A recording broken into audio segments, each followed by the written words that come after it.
Vous avez rencontré la Consumer Product Safety Commission à Washington le 28 juin 2012. Qu'est-ce qui s'est passé? Je suis reçu, il y a cette même personne, une autre personne de Consumer Product Safety Commission et une représentante du NEMA, qui est un syndicat de fabricants de matériel électrique aux États-Unis, qui évidemment était assez caustique, quoi. Un exposé de routine pour vous? Pas forcément, parce que c'est d'abord un organisme gouvernemental américain, bon, c'est pas rien.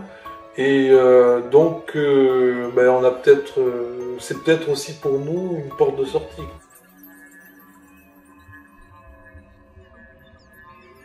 J'ai fait un exposé sur la cause des feux d'origine électrique, les atmosphères propices aux semences d'incendie, etc. Enfin, la totale, voilà. Pas d'objection particulière. Ah non, mais de toute façon, on le sait, quoi. Et ensuite, donc, je leur parle de comment la technologie peut permettre de supprimer tous ces phénomènes. Et là, il y en a un qui me dit, c'est bien, tout ça, il faudrait peut-être créer une norme pour vos produits, tout ça.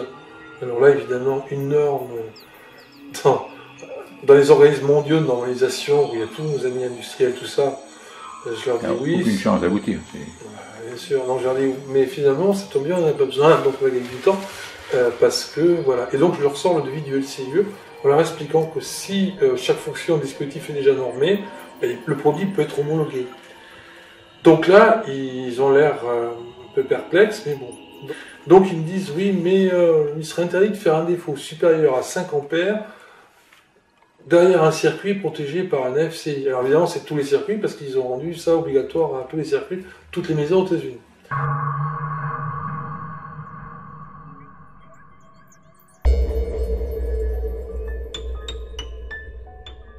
Donc là, je n'ai pas bien compris, parce que c'est simplement pas possible, quoi, d'interdire un défaut, puisque un défaut par nature, on ne sait pas ce qui va être en puissance, donc voilà.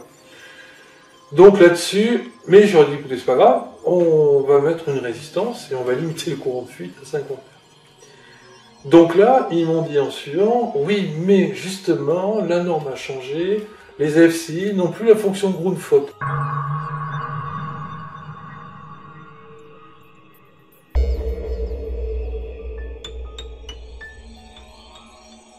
Donc je leur ai dit, écoutez, c'est pas grave. Aux États-Unis, le conducteur de protection est connecté au neutre, donc à ce moment-là, on va dire que c'est le disjoncteur qui tombe, et puis tout va bien. La fonction est la même, de toute façon, le groupe de faute tombera avant, etc. Mais bon, on ne le dit pas, donc ça. Avez-vous entendu des oppositions fondées, techniquement? Non.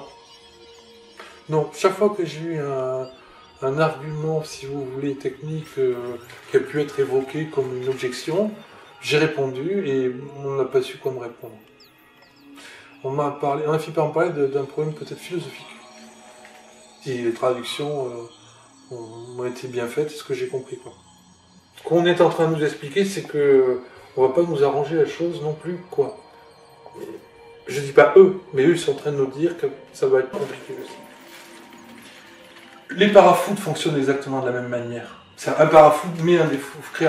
Les interrupteurs électriques aussi. Donc là, philosophiquement, ça dérange personne.